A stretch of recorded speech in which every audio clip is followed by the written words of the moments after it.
আমি আজকে ডিনারে বানাচ্ছি আলুর পরোটা। আলুর পরোটা বানাতে আমি কি কি নিয়েছি তোমাদের সেটা শেয়ার করছি।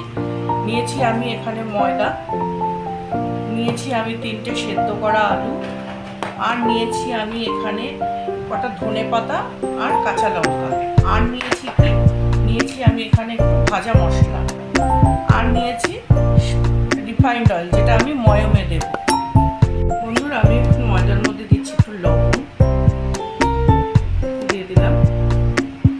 এবার দিচ্ছি আমি এই ভাজা মশলা দিয়ে, এবার একটু রিফাইন্ড অয়েল দেব, দিয়ে আমি ময়দাটাকে ভালো করে ময়দার সাথে ভালো করে মিশিয়ে নেব। তেলটা দিয়ে ময়দাটাকে ভালো করে একটু তেলটা ময়দাটার সঙ্গে মিশিয়ে ভালো করে মেখে নেব। দেখো ময়মটা ভালো করে নিলাম, আর ময়দার মধ্যে এই দেখো কিরকম মুঠো হয়ে যাচ্ছে, আবার মুঠোটা এরকম ভেঙেও যাচ্ছে। ঠিক আছে, ময়মটা কত ভালো হয়েছে।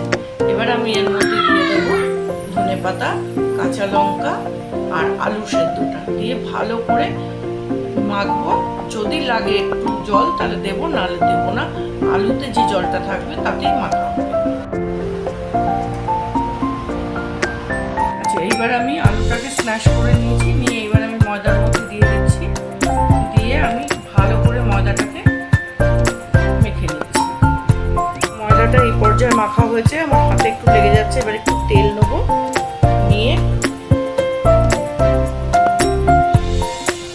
এই তেলটুকু লাগিয়ে ময়দাটাকে ভালো করে মুছতে নেবো। ময়দাটা আমার মাখা হয়ে গেছে, এবার আমি এটাকে চাপা দিয়ে রেস্টে রেখে দিচ্ছি। আমার বেশ নরম হয়ে গেছে মাখাটা, কতটা ফুলেছে দেখো ময়দাটা। বন্ধুরা, এবার আমি পরোটাটা রেডি করে তারপর আবার দেখাচ্ছি। আমি এখন গোল গোল করে পরোটাগুলো বেলে ভেজে নিচ্ছি। আমি এই একটা পরোটা বেলে ভাজা চাপিয়েছি, তোমাদের দেখিয়ে দিলাম, আর একটাও দেখিয়ে দেব। অল্প সামান্য একটু তেল দিয়ে গড়িয়ে নেব তেলে।